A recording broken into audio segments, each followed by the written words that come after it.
Hello, Steve and Alex. Welcome back to Life in Blocks. My name is Wild Ones.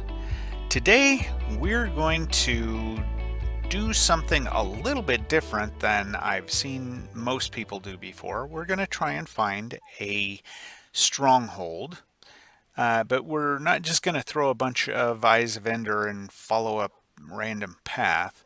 We're gonna do it a little more scientifically than that.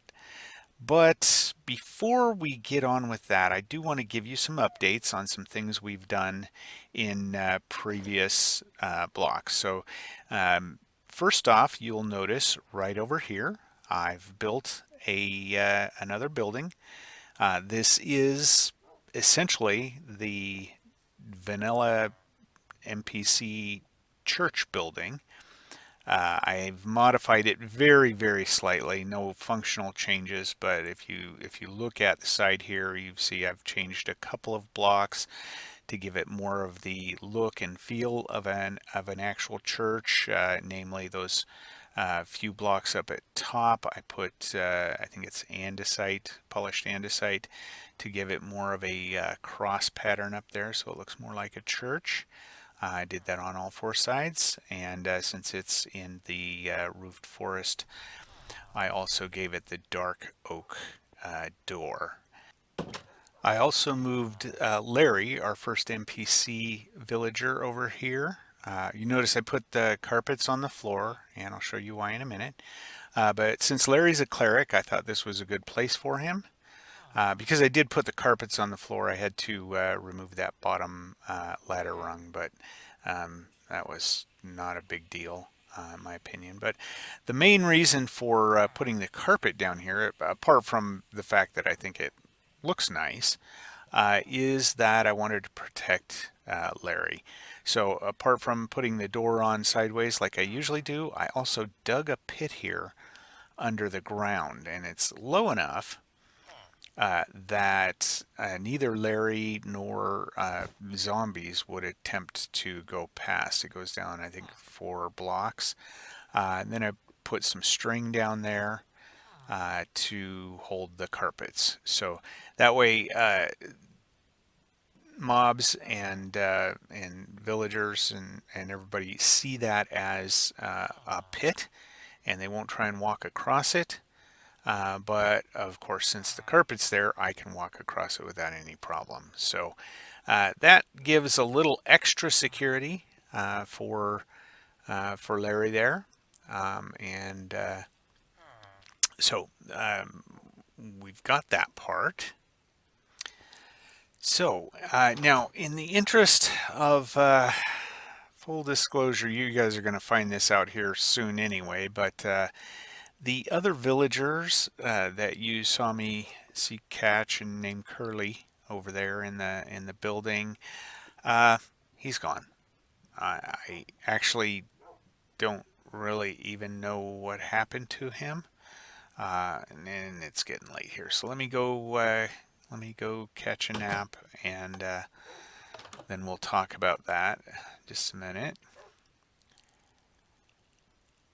All right, so I had Curly in there. He was doing fine, and uh, he did continue to kind of jump around. I built up a little bit more. Hello.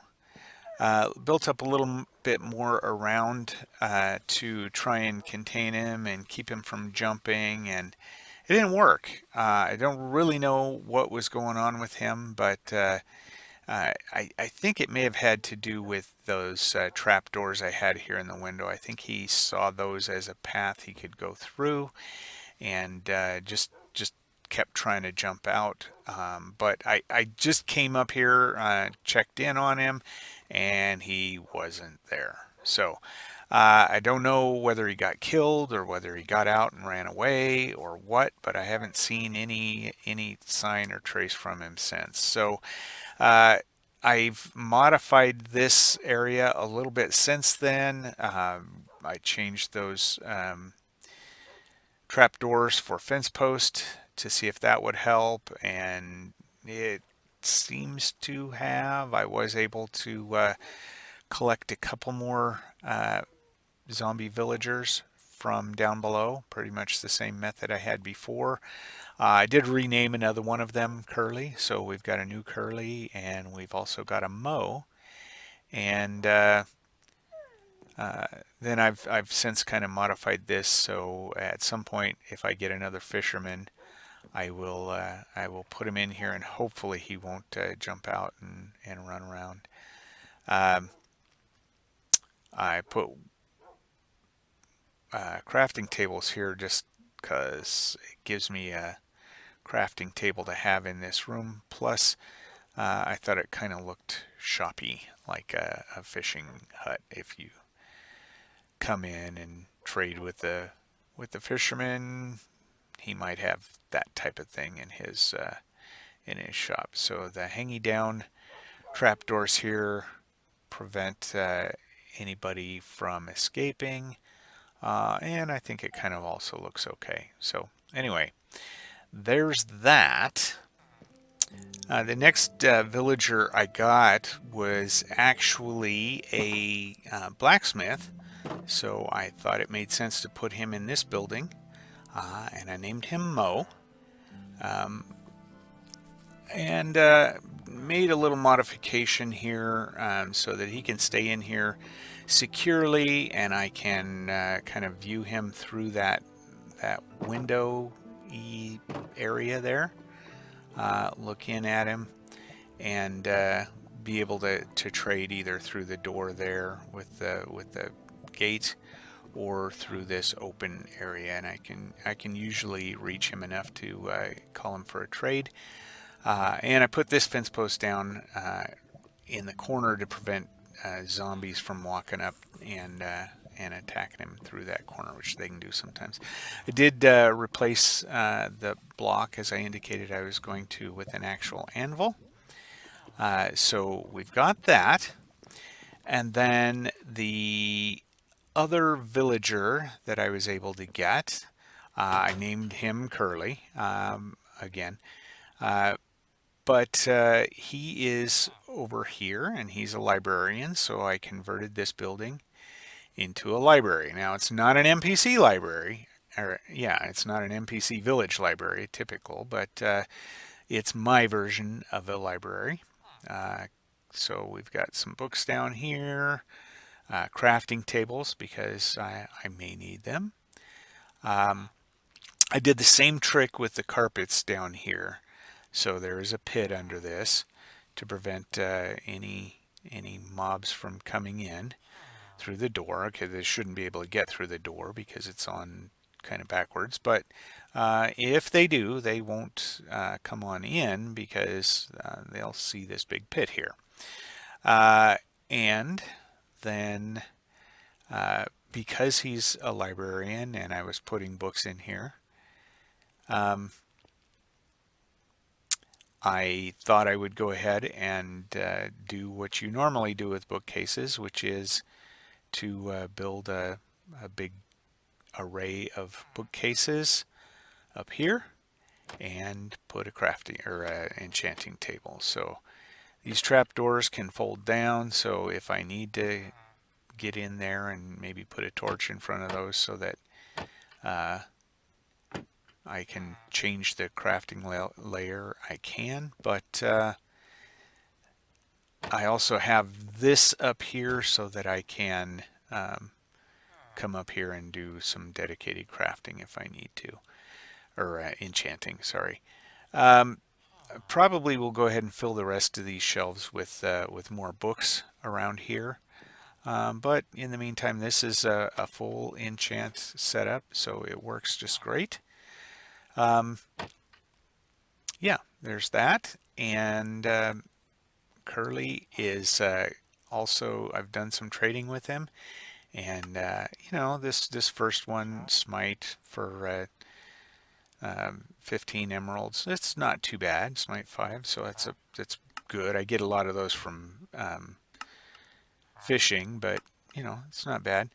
Not okay trades on this other stuff, but this last one here, I want to show you guys. This is really cool. So ready? 10 emeralds and I get mending. That is an outstanding price for a mending book. So needless to say, I will most likely be taking advantage of that. I'm going to try and collect as many mending books as I can because it seems like I'm always losing stuff and need to repair them or replace them. And having those mending books is going to be really cool. So Curly is definitely one of my um, big things. Now, I want to show you a little trick here, guys. When you put carpets down and you have something setting on top of it, it always looks weird because you can't put carpets under stuff. So instead, I just broke the blocks. So instead of being cobblestone under there, I just put some wool blocks down under there. So it looks like the carpet. And if you're paying close attention, it looks like it's been compressed a little bit because something heavy's sitting on it. So it works pretty well. I do that for, like, if I want to use carpets in my bedroom, I tend to do the same thing there as well. So anyway, okay, and we're back. So I recorded a bit earlier where I actually did the prep work to be able to figure out the trajectories that we need to travel and where we need to go. So I'm going to piece that in now, but since I've already done that, I'm going to go ahead and start the journey. It's probably going to be a bit of a hike, so yeah, and I think I'm going to take a couple dogs with me. So watch this little bit of recording, and then I'll catch up with you in a bit. Okay, guys, I'm going to try and plot the location of the stronghold using just a couple of Eye of Ender throws. So I've done some preliminary work. I marked a spot where I threw an Eye of Ender, and then I marked a spot where it landed. And what we're going to do is we're going to take that information and plot a line with it that intersects those 2 points. And then we're going to do the same thing over here. This is probably about 300 blocks away from that location. And this one's right close to home. So this should give me a little bit of a difference in the angles. And not that it matters, but I'm going to try and find a location that's easy to remember the coordinates of, just because it makes it easier when I go to plug it into my calculation. So let's see, if I go for negative 240 and 240, that should work. I got 241, 240. Oops.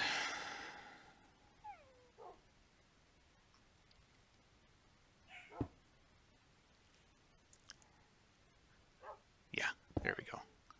Okay, we'll get rid of those. Okay, so I will launch an Eye of Ender from this point, and it's probably going to go in that general direction over there, based on my previous throw. And then I'll go mark where it lands, and that'll be my second coordinate. Actually, more accurately, I'm not marking where it lands. I don't want to know where it lands on the ground. If you've ever noticed that sometimes when you throw them, they go up in the air and hover for a minute. That's the accurate location. And then they'll drop, and when they drop, they kind of spread out, and they can land in a range around that. So I actually want to try that one more time. Make sure that I marked it accurately.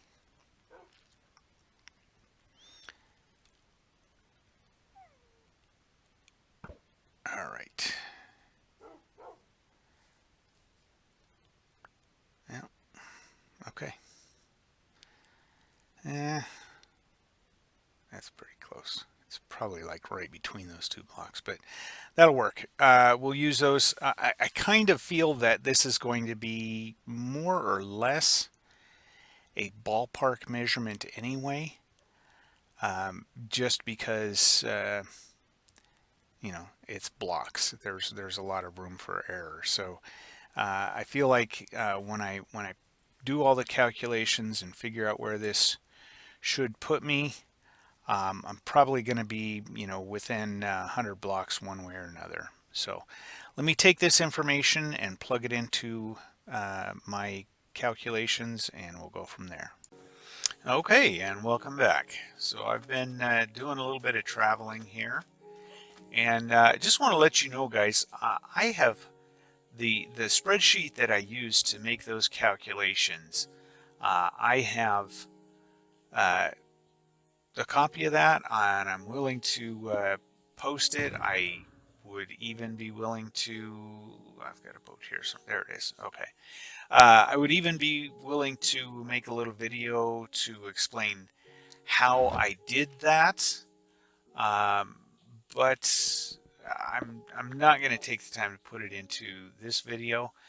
Just suffice it to say, the way it works is you just take the path and you project the lines out to the point that they intersect, and that's where you're heading. Now, I really am skeptical about how close or how accurate these points are.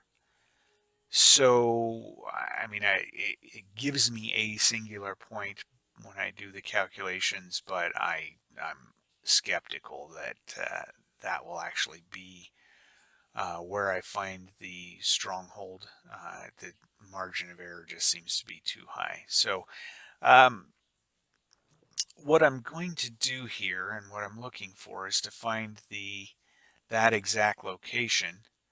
And when I get it, I'm going to throw an eye of ender and see if it goes straight down. If it does, then I'll be pleasantly surprised that um, the calculation was that accurate.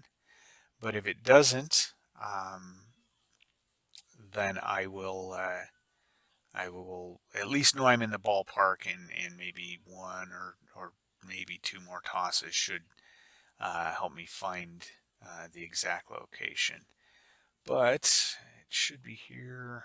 Just need to go back to 7 or 379, I believe. Or, yeah, 379.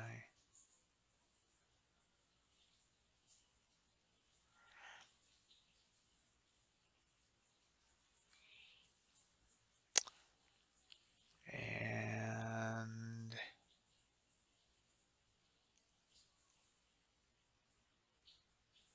397, yeah. Okay, so this is south,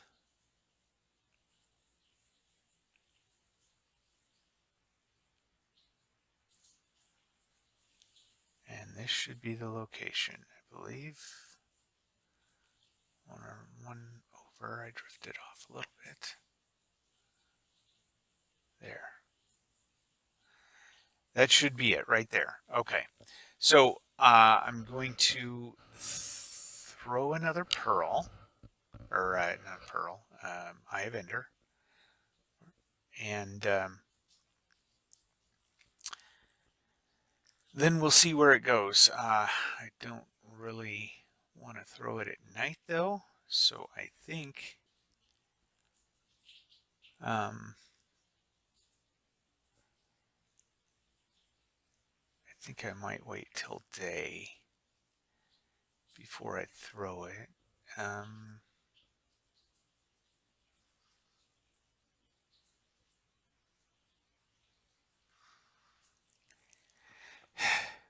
yeah, yeah, let's do that. So let me cut here, and when it gets to be daylight again, I'll come back and we'll we'll do this. Okay, guys, we're back. I wound up going AFK a little longer than I intended to, and the day has gone by. So it's still daylight. Let's give this a try. All right, there we go. Forward. All right. That was pretty much due south. So I think let's just go shore, and maybe we'll throw another one when we get to shore and see where that takes us, whether we need to keep going or whether it's back in the water here somewhere. Um, yeah, yeah. Let's just go to shore, and then we'll see. It might push me back into the water, but at least then I'll know um, it's not too far away.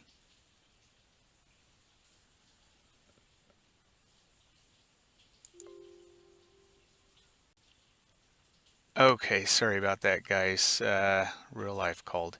Um, so where was I? Yeah, let's see. Sun's going down. Um, yeah, maybe I will just go ahead and throw one more Eye of Ender here, uh, just to see. Yeah, yeah, still towards shore. All right, so yeah, let me go ahead and go to shore, and then probably the sun's going down enough. Probably I'll just find a place to dig in and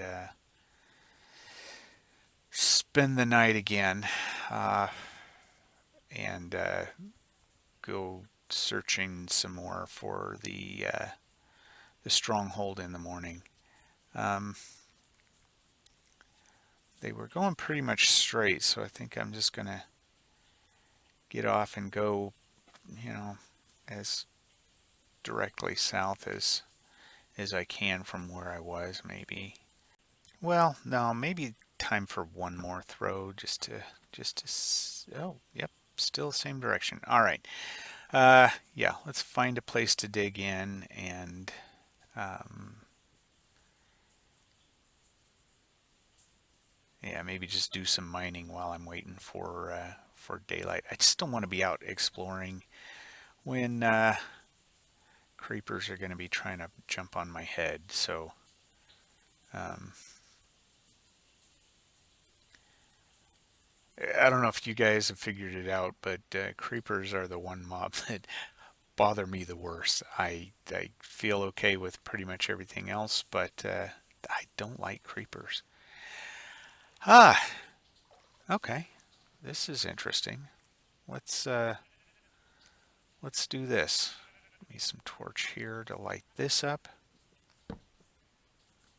I kind of like digging into places where there's water in front of them because it gives me a little bit of a barrier uh, that slows mobs down a little bit, I guess. Makes it easier to deal with. So let's see. Let's go down here and see if I can make the night productive anyway. Dig some iron and coal and whatnot. And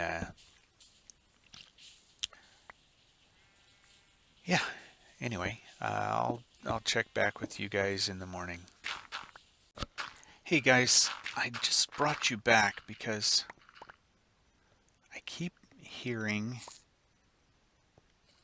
yeah, silverfish. I'm not quite sure where they're coming from, but I keep hearing them, and I'm not in an extreme hills biome, so it's not like I broke any out of any blocks or anything, which tells me I may have actually stumbled across the stronghold here someplace, just in this little bit of mining. So um, I only hear them sometimes. but I can't quite pinpoint where they're coming from. There. Hold on. Hold on. Where is it? Maybe this way?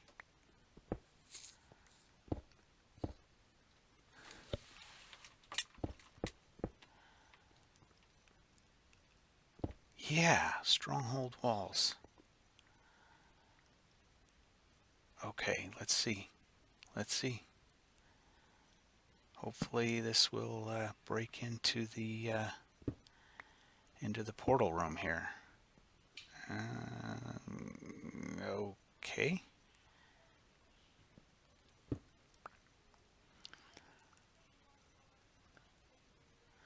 Well, it's not the portal room. Let's see. No.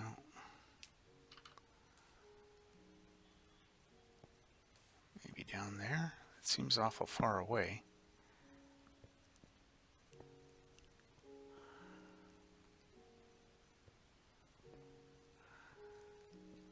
Yeah, it's definitely not this way.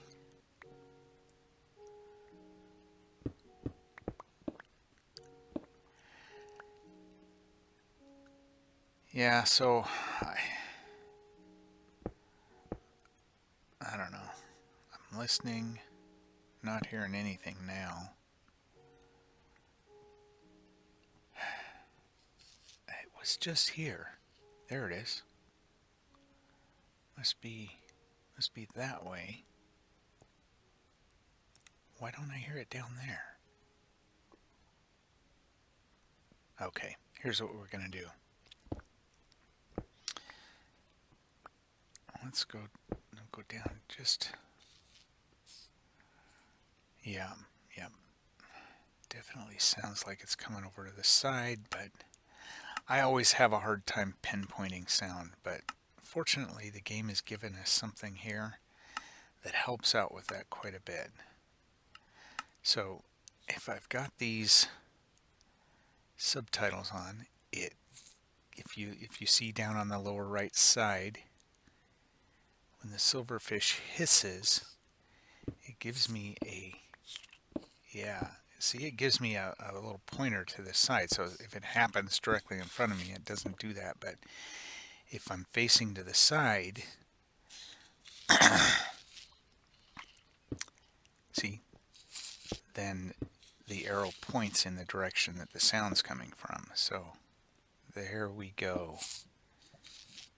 Am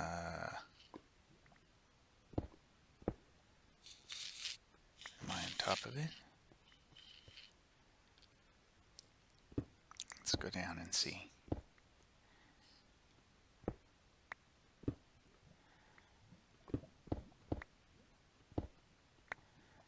Clear this out a little bit. Okay guys, welcome back. It's been a while. I've cleared out a bunch of stuff and I've done some things to try and control the silverfish a little bit with moderate success, but cleared out the whole top of the portal room. Put some lava here that is basically dropping through the roof and going right down over the spawner. So the lava will hopefully prevent some spawning, but if it doesn't, it'll kill the silverfish that come in there. Like I may have said, I don't really want to kill the spawner because I want to try and do something with it later. But then the other thing that I've done, I've put glass around the portal. I'm about to go ahead and activate the portal.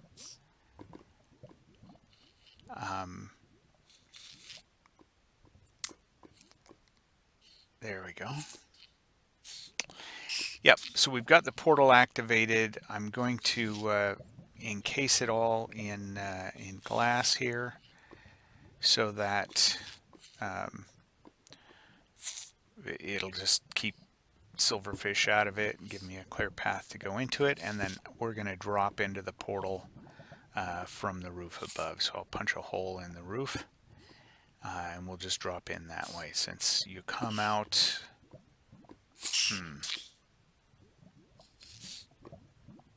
Okay. Since you come out of, you don't have to come back out of the portal. I don't have to have a way to get out of there. Yeah. Okay, I think what I want to do here is, I don't think you actually fall through the portal at all to where you would hit that lava, but it always makes me nervous. So I am going to go ahead and fill this in down here. And I might want to keep the lava, so I'm just going to put a cap over top of it.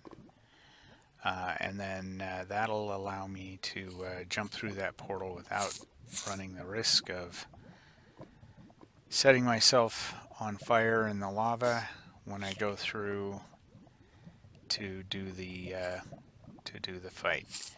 And that's about all the time I have for today, guys. So I'm going to go ahead and say goodbye now while I finish this up.